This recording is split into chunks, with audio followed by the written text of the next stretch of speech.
পৌর শ্রমিক দলের কমিটি নিয়ে দ্বন্দ্বে এক নেতার মৃত্যুতে উত্তাল মাদারীপুর। অভিযোগ আছে নতুন কমিটিতে আওয়ামীপন্থীদের রাখা নিয়ে সৃষ্টি হয় বিরোধ, আর এর জেরেই হত্যা করা হয় শ্রমিক দল নেতা শাকিল মুন্সিকে। ঘটনার প্রতিবাদে অভিযুক্তদের বাড়িতে করা হয়েছে অগ্নিসংযোগ।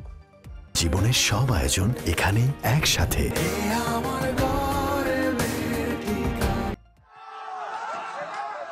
সদর উপজেলার শ্রমিক দলের সভাপতি শাকিল মুন্সি হত্যার ঘটনায় উত্তাল মাদারীপুর।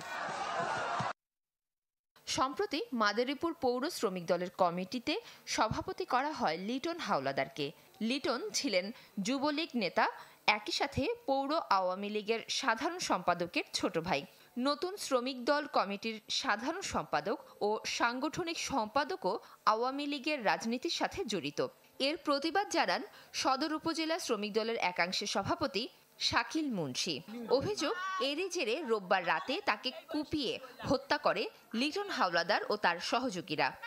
বিগত দিনে 17-18 বছর ধরে আগের থেকে আমলিগ করে শাহজাহান খার পালিত সন্ত্রাসী বাহিনী। আলামিন হাওলাদার, ওমর হাওলাদার, লিটন হাওলাদার এরা নির্মমভাবে এই লোকটারে হত্যা করছে কোবাইয়া। এই সন্ত্রাসী কার্যকলাপ বাধা দেওয়ার কারণে আমার ভাইকে খুন করেছে।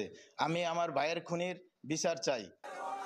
শাকিল মুন্সিকে হত্যার প্রতিবাদে বিক্ষোভ করেন বিএনপির সমর্থকরা। আগুন দেয়া হয় অভিযুক্তদের বাড়িতে। ঘটনার সাথে জড়িতদের ধরতে অভিযানে নেমেছে পুলিশ। আতঙ্কে এলাকায় পুরুষশূন্য হয়ে পড়েছে। যারা এই ঘটনা ঘটিয়েছে তাদের নাম কালেকশন করেছি কয়েকজনের। তাদের গ্রেপ্তারের জন্য আমরা অভিযান অব্যাহত রাখছি। যেই এই অন্যায় কাজের সাথে জড়িত থাক, আমরা তাকে অবশ্যই গ্রেপ্তার করে বিজ্ঞ আদালতে সোপর্দ করে আইনের শাসন সুনিশ্চিত করতে চাই। অভিযুক্ত লিটন হাওলাদারের বিরুদ্ধে চাঁদাবাজি, লুটপাট, হত্যাসহ একাধিক মামলা রয়েছে।